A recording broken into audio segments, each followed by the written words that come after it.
బాబు అది కూడా okay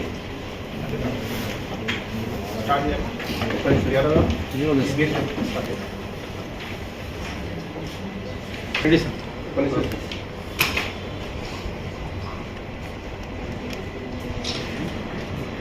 16 April 2025 నాడు ఇద్రీస్ కరీం అనే సత్యభద్ర ఇంకా అబ్స్కాండింగ్ లో మిగతా ఇద్దరు బ్రిటిష్ భట్ అండ్ జయసూర్య దొరకడం జరిగింది. ఫర్దర్ విచారించి వీళ్ళ మీద వెంటనే ఛార్జ్షీట్ ఫైల్ చేయడం జరుగుతుంది. కాబట్టి ప్రజలందరూ కూడా అప్రమత్తంగా ఉండాలని మరోసారి కోరుతున్నాం.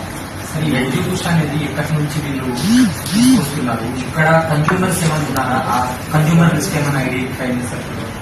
ఇప్పుడు ఓజీకూషన్ అనేది ఈ మధ్య ఇటీవల కాలంలో ఎక్కువ దొరుకుతుంది. ఇది కొంచెం ఇది కొద్దిగా సాఫిస్టికేటెడ్ గాంజా అని చెప్పి తర్వాత ఎక్కువ మత్తు ఉంటుందనే ఉద్దేశంతో ఇది యాక్చువల్లీ విదేశాల్లో ఎక్కువగా దీని కన్సంప్షన్ ఉండేది.